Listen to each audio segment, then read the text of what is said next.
उन्होंने dead body को दफनाया और सीधा एयरपोर्ट पहुंच गया, क्योंकि घर के रास्ते में ही एयरपोर्ट था। इस एयरपोर्ट में Jharkhand flying institute glider aircraft operate कर रही थी, और क्योंकि अभी अभी वो बॉडी को दफनाकर सीधा एयरपोर्ट पहुंचे थे, इसलिए उस दिन उनका माइंड काफी अपसेट था।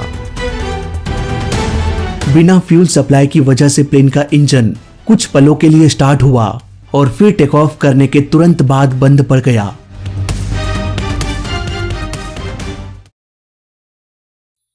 हे guys, welcome back to the AR YouTube channel. और झारखंड स्टेट के धनबाद डिस्ट्रिक्ट में एक छोटा सा डोमेस्टिक एयरपोर्ट है, धनबाद एयरपोर्ट। कहने को तो ये एक एयरपोर्ट है, पर ना तो यहाँ रेडियो कम्युनिकेशन की सुविधा है, ना ATC टावर है, और ना ही किसी तरह का रेडार सिस्टम मौजूद है। बस यहाँ पर एक विंड शॉक मौजूद है, जो ये बताता है कि हवा का बहाव किस दिशा में है।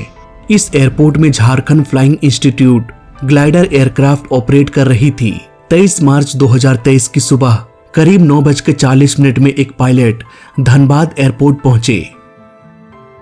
इन्हें एक ग्लाइडर प्लेन को 3 बार टेक ऑफ और लैंडिंग कराना था।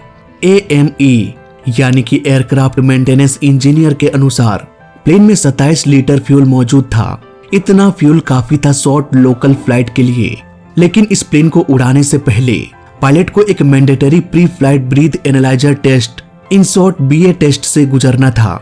BA टेस्ट में ये देखा जाता है कि मुंह से सांस छोड़ने पर हवा में अल्कोहल की मात्रा कितनी है। इससे ये पता चलता है कि जिनका टेस्ट हुआ उन्होंने कितना अल्कोहल कंज्यूम किया था। लेकिन झारखंड फ्लाइंग इंस्टीट्यूट, जिनके द्वारा रजिस्टर मेंटेन किया जा रहा था, उन्होंने बिना टेस्ट के ही अलाउ कर दिया प्लेन उड़ाने के लिए। अभी इस प्लेन को 2 बार ट्रेनिंग फ्लाइट लेना था। ये दोनों ही फ्लाइट 20 मिनट की होने वाली थी। करीब 10 बजे से 10:45 तक दोनों ही ट्रेनिंग फ्लाइट कंप्लीट हो गई। बीच में 5 मिनट का इंटरवल भी लिया गया। 2 फ्लाइट्स के बाद 11 बजे पायलट ने रिक्वेस्ट किया कि 10 लीटर फ्यूल प्लेन में डाल दिया जाए। सेकेंड फ्लाइट के बाद उड़ान की प्रक्रिया को रोक दिया गया। बाकी का लास्ट फ्लाइट यानी कि उस दिन का तीसरा ट्रेनिंग फ्लाइट लंच के बाद किया जाना था। अब कुछ देर बाद पायलट लंच के लिए निकल गए। लंच के बाद पायलट फिर से एयरपोर्ट पहुंचे, लेकिन इस बार वो अकेले नहीं थे। उनके साथ उनके कुछ फैमिली मेंबर्स भी मौजूद थे। उस दिन की तीसरी और आखिरी फ्लाइट 4:50 में थी। अब फिर से ये प्लेन टेक ऑफ किया। ये उस दिन की तीसरी और आखिरी फ्लाइट थी। 20 मिनटों बाद ये प्लेन वापस से सुरक्षित लैंड कर गया। इन तीनों फ्लाइट के दौरान पायलट को कोई भी प्रॉब्लम फेस नहीं करना पड़ा। लैंडिंग के बाद पायलट ने इंजन बंद किया, फ्यूल सप्लाई को कट ऑफ करके ग्राउंड स्टाफ को कहा कि प्लेन को हैंगर में पार्क कर दो। अब पायलट अपने परिवार के साथ घर की ओर जाने वाले थे, लेकिन तभी इस कहानी ने एक नया ट्विस्ट ले लिया। उसी समय 3 जॉय राइड का रिक्वेस्ट आया। जॉय राइड बेसिकली एक ऐसी फ्लाइट होती है जिसमें पैसेंजर पैसे पे करते हैं और बदले में उन्हें प्लेन में बैठाकर सिटी का चक्कर लगाया जाता है और पैसेंजर अपने शहर को ऊपर से देखकर एंजॉय करता है। शुरुआत में JFI यानी कि झारखंड फ्लाइंग इंस्टीट्यूट ने जॉय राइड के लिए मना कर दिया, लेकिन बार बार रिक्वेस्ट करने पर 3 और जॉय राइड के लिए मान गए। यानी कि अब पायलट को 3 बार और उड़ान भरना था। पहली फ्लाइट में एक 16 साल के बच्चे को लेकर उड़ान भरना था। अब पायलट ने एक बार फिर से ग्राउंड स्टाफ को कहा कि प्लेन को रेडी करो। इस बार भी वही पायलट प्लेन को उड़ा रहे थे। इनकी उम्र 44 वर्ष थी और इनके पास 602 फ्लाइट आवर का एक्सपीरियंस था। ये एक ग्लाइडर पायलट थे। अब पायलट 16 साल के बच्चे के साथ प्लेन में सवार हो गए। इंजन को स्टार्ट करने के 12 सेकंड्स बाद ही प्लेन रनवे 25 पर रन करते हुए टेक ऑफ कर गया। जैसे ही ये प्लेन हवा में ऊपर उठा, कॉकपिट के डिस्प्ले में एक लो प्रेशर अलार्म का मैसेज दिखाई देने लगा। अभी भी ये क्लाइंबिंग पोजीशन में ही था और करीब 100 फीट का एल्टीट्यूड गेन कर चुका था। इसके 14 सेकंड्स बाद ही प्लेन का इंजन बंद पड़ गया। पायलट ने इंजन को रीस्टार्ट करने की कोशिश किया क्रैंकिंग की मदद से, लेकिन इंजन स्टार्ट नहीं हुआ। क्रैंकिंग एक ऐसा प्रोसेस होता है जिसमें बिना इग्निशन का यूज किए इंजन को स्टार्ट किया जा सकता है। इसे आसान एग्जाम्पल से समझे तो कई बार ऐसा होता है कि चलती बाइक में इंजन बंद पड़ जाता है। ऐसे में क्लच को प्रेस करके स्पीड के अकॉर्डिंग गियर लगाकर क्लच छोड़ देने से इंजन स्टार्ट हो जाता है। इस प्रोसेस में किक मारना या सेल्फ लेने की जरूरत नहीं पड़ती। ऐसा तभी हो सकता है जब बाइक का पहिया घूम रहा हो। प्लेन का इंजन भी जब बंद हुआ तो इसका फैन ब्लेड भी तेजी से घूम रहा था। इसलिए पायलट ने क्रैंकिंग के जरिए इंजन को स्टार्ट करने की कोशिश किया, लेकिन हुआ नहीं।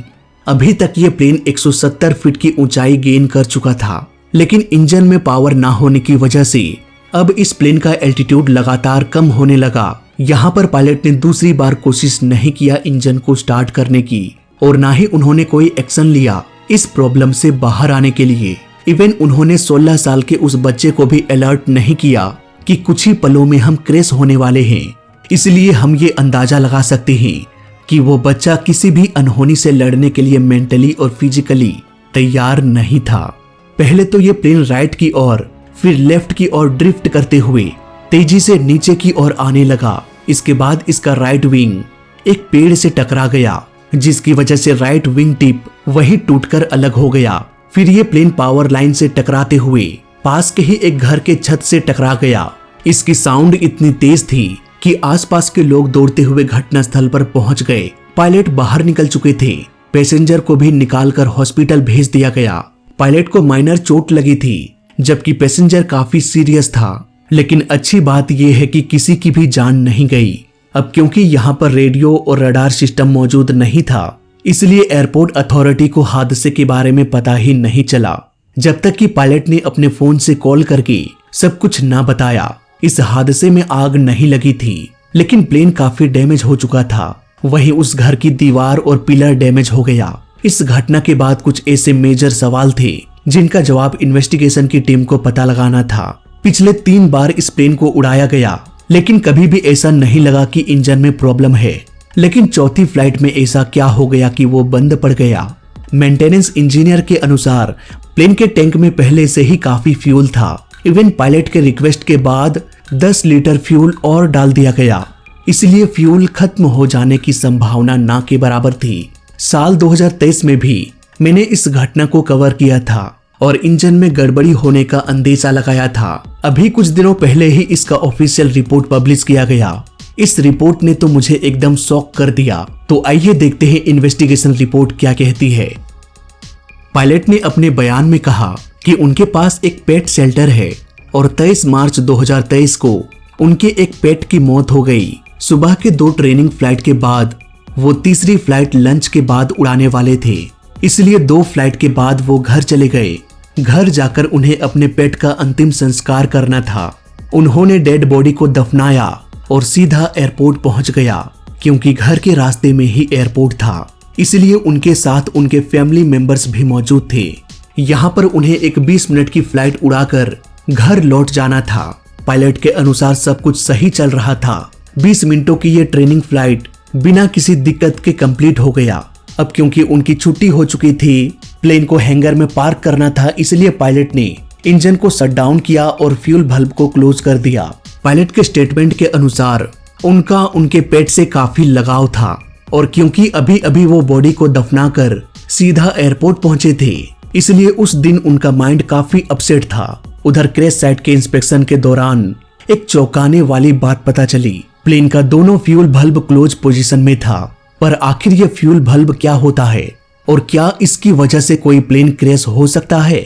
दोस्तों, इस प्लेन में 2 फ्यूल टैंक था, एक लेफ्ट और दूसरा राइट विंग में। इन दोनों फ्यूल टैंक के लिए 2-2 फ्यूल बल्ब्स मौजूद था और ग्रेविटी फीड सिस्टम की मदद से फ्यूल इंजन तक पहुंचता था। ग्रेविटी फीड सिस्टम बोले तो ग्रेविटी की मदद से फ्यूल प्लेन के टैंक से इंजन तक पहुंच जाता है। किसी मोटर की जरूरत नहीं पड़ती। अब क्योंकि इंस्पेक्शन के दौरान ये पाया गया कि फ्यूल बल्ब ऑफ था, इट मींस टेक ऑफ के दौरान पायलट भूल गए होंगे कि फ्यूल बल्ब को भी ऑन करना है। बिना फ्यूल सप्लाई की वजह से प्लेन का इंजन कुछ पलों के लिए स्टार्ट हुआ और फिर टेक ऑफ करने के तुरंत बाद बंद पड़ गया। प्लेन के उड़ान से पहले से लेकर लैंडिंग तक पायलट को क्या क्या करना है, इसके लिए उनके पास एक चार्ट होता है जिसे हम स्क्रीन में देख सकते हैं। इंजन को स्टार्ट करने से पहले fuel system, door, rudder, pedal जैसे सभी जरूरी चीजों को चेक करना पड़ता है। इसे स्टार्ट करने के बाद भी कुछ जरूरी चीजों को चेक करना पड़ता है, जैसे कि फ्यूल बल्ब ओपन होना चाहिए, थ्रोटल आइडल पर होना चाहिए, मास्टर स्विच और मैग्नेटो ऑन होना चाहिए। मे बी यहाँ पर पायलट ने इस चेकलिस्ट को ठीक से फॉलो नहीं किया होगा, और इस तरह से उन्होंने सबसे इम्पोर्टेंट प्रोसेस को मिस कर दिया। वो था फ्यूल बल्ब को ऑन करना ताकि टैंक का फ्यूल इंजन तक पहुंच सके। यही वजह है कि प्लेन का इंजन मिड एयर में बंद पड़ गया। अब ऐसा नहीं है कि मिड एयर में अगर इंजन बंद पड़ जाए तो वो दोबारा से स्टार्ट नहीं हो पाएगा। इस तरह के इमरजेंसी कंडीशन में क्या करना चाहिए, उसके लिए भी एक चेकलिस्ट होता है। इसे भी आप स्क्रीन में देख सकते हैं। इमरजेंसी केस में जब कोई भी रास्ता ना बचा हो तो प्लेन के एंगल ऑफ अटैक को मेंटेन करते हुए इसे ग्लाइड कराकर नीचे लाना होता है ताकि प्लेन का इंजन बंद होने के बाद भी ये मैक्सिमम ग्लाइड रेशियो निकाल सके। ग्लाइड रेशियो को आसान भाषा में समझे तो प्लेन बिना इंजन के अगर 10 फीट नीचे आता है और 1 फीट आगे की ओर जाता है तो इसका ग्लाइड रेशियो 1:10 हो जाएगा। ये रेशियो जितना अधिक होगा प्लेन बिना इंजन के उतनी देर और दूर तक उड़ सकेगा। ऐसे में पायलट को कुछ एक्स्ट्रा समय भी मिल जाएगा सोचने के लिए। इसके बाद पायलट को एक फाइनल डिसीजन लेना पड़ेगा कि प्लेन को लैंड कहाँ कराना है, रोड में, फील्ड में, खेत में, आखिर कहाँ। और फाइनल मतलब फाइनल, जिसे बाद में बदला नहीं जा सकता क्योंकि यहाँ हर एक सेकंड की कीमत होगी आपकी जान। इसी दौरान ये देखना होता है कि मास्टर स्विच और मैग्नेटो स्विच ऑन है या नहीं। यहाँ पर मास्टर स्विच प्लेन में इलेक्ट्रिसिटी सप्लाई करता है। यहाँ तक कि इमरजेंसी केस में भी ये स्विच जरूरी इंस्ट्रूमेंट्स को ऑन रखता है जैसे कि रेडियो, जीपीएस और कुछ इंपॉर्टेंट इंस्ट्रूमेंट्स।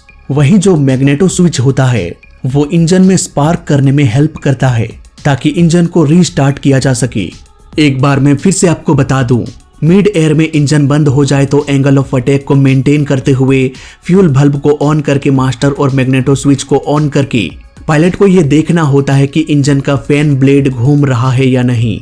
अगर ये नहीं घूम रहा है तो हो सकता है कि मोटर का इंटरनल पार्ट डैमेज हो गया होगा और वो जाम हो गया होगा। ऐसे केस में इंजन को रीस्टार्ट करने की कोशिश नहीं करना चाहिए क्योंकि फ्यूल सप्लाई की वजह से इंजन में आग भी लग सकती है।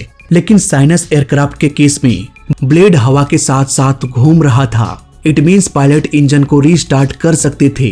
इवन उन्होंने तो रीस्टार्ट करने की कोशिश भी किया लेकिन स्टार्ट हुआ नहीं। अगेन यहाँ पर मुझे तो यही लगता है कि उन्होंने इमरजेंसी नियमों को फॉलो नहीं किया। ऐसे केस में उन्हें फ्यूल बल्ब को ऑन करना था, मैग्नेटो और मास्टर स्विच को ऑन करना था। इवन उन्हें तो डिस्प्ले में भी ये दिखाई दे रहा होगा कि फ्यूल प्रेशर लो हो चुका है, फिर भी उन्होंने सही डिसीजन नहीं लिया और आखिरी वक्त तक प्लेन का फ्यूल बल्ब क्लोज ही रहा। मे बी यहाँ पर उन्हें समय कम मिला होगा। ऊपर से वो काफी अपसेट भी थे क्योंकि प्लेन की मैक्सिमम ऊंचाई मात्र 170 फीट थी और उस दिन वो काफी अपसेट भी थे। अब जांचकर्ताओं के सामने एक और सवाल था। सवाल ये कि चलो मान लेते हैं पायलट फ्यूल बल्ब को ऑन करना भूल गया और वो टेक ऑफ कर गए, तो क्या ऐसे में इंजन बंद होने के बाद पायलट को इतना समय मिला होगा कि वो फ्यूल बल्ब को ऑन करके इंजन को भी स्टार्ट कर दे? इसका जवाब पाने के लिए इस घटना को रिक्रिएट किया गया सिमुलेशन में। दोनों फ्यूल सप्लाई को ऑफ करके इंजन को स्टार्ट किया गया। 17 सेकंड्स में लो फ्यूल प्रेशर अलार्म ट्रिगर हो गया और 45 सेकंड्स में इंजन बंद पड़ गया। अब इंजन को रीस्टार्ट किया गया पर हुआ नहीं। इसके बाद फ्यूल बल्ब को ऑन करके इंजन को स्टार्ट किया गया। महज 12 से 15 सेकंड्स में इंजन रीस्टार्ट हो गया। इस हादसे में भी इंजन स्टार्ट होने के 42 सेकंड्स बाद बंद हुआ और 1 मिनट 20 सेकंड्स में क्रैश हो गया। यानी कि करीब 30 सेकंड्स का टाइम था इंजन को रीस्टार्ट करने के लिए। सिमुलेशन में बल्ब को ऑन करके इंजन को स्टार्ट करने में 12 से 15 सेकंड्स लगा, जबकि इस प्लेन के पास ऑलमोस्ट 30 सेकंड्स का वक्त था। इसलिए अगर पायलट नियम को फॉलो करके इंजन को रीस्टार्ट करने की कोशिश करते तो शायद इंजन स्टार्ट हो जाता। लेकिन अगेन उस कंडीशन में उनके साथ क्या बीत रही होगी ये हम और आप नहीं समझ सकते। इसलिए मैं किसी पर ब्लेम नहीं कर रहा, बस मैं फैक्ट्स आपके सामने रख रहा हूँ और ये सब कुछ इन्वेस्टिगेशन के रिपोर्ट में दर्ज है। इसके अलावा झारखंड फ्लाइंग इंस्टीट्यूट के पास उस समय डीजीसीए का कोई भी अप्रूवल नहीं था कि वो इस तरह की ट्रेनिंग फ्लाइट ऑपरेट कर सके। इवन विदाउट डीजीसीए अप्रूवल की इन्होंने देवघर एयरफील्ड का भी यूज किया। हालांकि जेएफआई ने डीजीसीए को लेटर लिखा, उन्हें इन्फॉर्म किया कि हम कुछ एयरबेस में ट्रेनिंग और जॉयराइड कंडक्ट कराना चाहते हैं, पर डीजीसीए के द्वारा कोई भी जवाब नहीं मिला। इसके अलावा जेएफआई के पास बीए टेस्ट की फैसिलिटी भी मौजूद नहीं थी। फ्लाइट के पहले सीजी यानी कि सेंटर ऑफ ग्रेविटी को कैलकुलेट नहीं किया गया था। सेंटर ऑफ ग्रेविटी में ये देखा जाता है कि प्लेन के किस एरिया में वजन बराबर पड़ रहा है। अगर प्लेन के अगले हिस्से में ज्यादा लोड बढ़ जाए तो नोज झुक जाएगा, जबकि अगर पिछले हिस्से में लोड बढ़ जाए तो प्लेन का नोज ऊपर की ओर उठने लगेगा। इसलिए सेंटर ऑफ ग्रेविटी को कैलकुलेट किया जाता है। कुल मिलाकर कहा जाए तो इस हादसे में किसी एक की गलती नहीं थी और भी कई छोटे छोटे रूल्स को तोड़ा गया, जैसे कि जॉय राइड के दौरान कैमरे का इस्तेमाल नहीं करना चाहिए। ये सब अगर बताने लगूं तो वीडियो काफी लंबी हो जाएगी, इसलिए मैं आपको ऑफिशियल रिपोर्ट का लिंक डिस्क्रिप्शन में दे दूंगा। आप उसे पढ़कर और भी ज्यादा जानकारी ले सकते हैं और मेरे द्वारा बताई गई सारी जानकारी को क्रॉस चेक भी कर सकते हैं। फिलहाल इस वीडियो में अभी तक के लिए बस इतना ही। वीडियो अच्छा लगा तो लाइक कर देना, बुरा लगा तो डिसलाइक कर देना और दोनों ही केस में चैनल को सब्सक्राइब कर देना, क्योंकि इस चैनल में सीखने के लिए बहुत कुछ है। तो मैं मिलता हूँ आपसे अगली वीडियो में, तब तक के लिए देखते रहिए और सीखते रहिए। जय हिंद, वंदे मातरम।